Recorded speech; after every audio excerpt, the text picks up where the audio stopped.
Guys, അപ്പോൾ birthday vlog of Fathimath ഫാമിയാണ് ഇന്നത്തെ സംഭവം. അപ്പോൾ ഇന്ന് ഫാമിയുടെ ബർത്ത്ഡേ ആണ്, അതായത് എൻ്റെ കാണുന്ന നഴ്സിംഗ് സ്റ്റുഡൻറ്റിൽ നിന്ന് നഴ്സിംഗ് സ്റ്റാഫിലോട്ടുള്ള പൊസിഷൻ കിട്ടിയ ടൈമിലുള്ള ബർത്ത്ഡേ ആയതുകൊണ്ട് ഇപ്രാവശ്യത്തെ ബർത്ത്ഡേ എനിക്ക് സ്പെഷ്യലാണ്. കാണുന്ന മാതാജി ഒരു ക്ലീനിങ് സ്റ്റാഫ് ആണെങ്കിലും പുള്ളിക്കാരി കഷ്ടപ്പെട്ട് സിംഗപ്പണ്ണായതുകൊണ്ട് പഠിപ്പിച്ച് എന്നെ നേഴ്സാക്കി. ആ ഒരു കാര്യത്തിൽ മമ്മിക്ക് ഏറ്റവും അഭിമാനിക്കുന്ന ഒരു വർഷം കൂടിയാണ് ഇപ്രാവശ്യത്തെ ബർത്ത്ഡേ. പിന്നെ രണ്ടാമതായി തൂണ് പോലെ നിൽക്കുന്നതുമാണ് ഏറ്റവും എൻ്റെ ബലം. ഞാൻ കാര്യത്തിലോട്ട് വരാം. ഇന്നത്തെ എൻ്റെ ബർത്ത്ഡേ ആഘോഷിക്കാൻ വേണ്ടി പോണ ലുലുലോട്ടാണ്. അങ്ങനെ ഞങ്ങൾ കടവന്ത്ര മെട്രോ സ്റ്റേഷനിൽ നിന്ന് ടിക്കറ്റ് ഒക്കെ എടുത്തിട്ട് നേരെ മെട്രോ കയറിയിട്ട് ലുലുവിൽ പോകാനുള്ള പ്ലാനാണ്.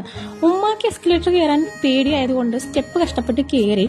അങ്ങനെ ഞങ്ങൾ മെട്രോന്റെ ഉള്ളിൽ കയറി. പിന്നെ മെട്രോ കണ്ട കാഴ്ചയാണ് ഈ കുഞ്ഞിച്ചക്കൻ്റെ കയ്യിലിരിക്കുന്ന ഈ പൂവ് ഈ പെൺകുട്ടികൾ കൊടുത്തതാണ്. അച്ചക്കൻ എന്ത് സന്തോഷമായിരുന്നെന്നറിയോ പൂ കിട്ടിയപ്പോൾ. കാഴ്ചയൊക്കെ കണ്ടിരുന്നപ്പോഴേക്കും നമ്മുടെ മെട്രോ ലുലുവിൻ്റെ അവിടെ എത്തി. പിന്നെ നമ്മളെ എൻട്രൻസിലോട്ടുള്ള നടത്തമായിരുന്നു. ഇവിടെ വെച്ച് എസ്കലേറ്റർ കയറാത്ത ഉമ്മ ഇവിടെ വെച്ച് എസ്കലേറ്റർ കയറി.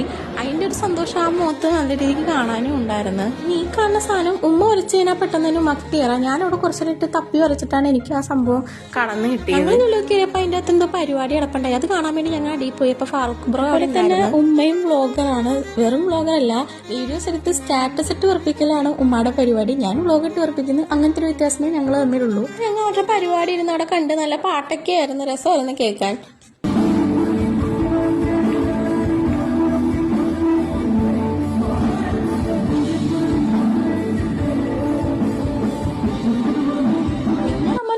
ഹൈപ്പറിലോട്ട് പോയി ഹൈപ്പർ മാർക്കറ്റിന്റെ ഉള്ളിൽ ചെന്ന് അത്യാവശ്യം എല്ലാം ചുറ്റിക്കറങ്ങി കണ്ടു. എനിക്ക് ഇഷ്ടപ്പെട്ടത് ഈ ഫിഷുകളാണ്. നല്ല രസം ഉണ്ടായിരുന്നു എല്ലാം കാണാനായിട്ട്. നല്ല നല്ല ഭംഗിയായിരുന്നു. നല്ല ബോട്ടിലൊക്കെ ഇട്ട് നല്ല അട്രാക്റ്റീവ് ആയിട്ട് വെച്ചിട്ടുണ്ടായിരുന്നു. ലുലുവിലെ ഹൈപ്പറൊക്കെ നടന്ന് കണ്ട് ലാസ്റ്റ് ചെന്ന് എത്തുന്നത് ഞാൻ വിചാരിക്കാത്തൊരു സ്ഥലത്താണ്. എന്താണെന്ന് ഞാൻ അടുത്ത വ്ലോഗിൽ പറയാം ഗൈസ്. അപ്പോൾ ബൈ ഗൈസ്.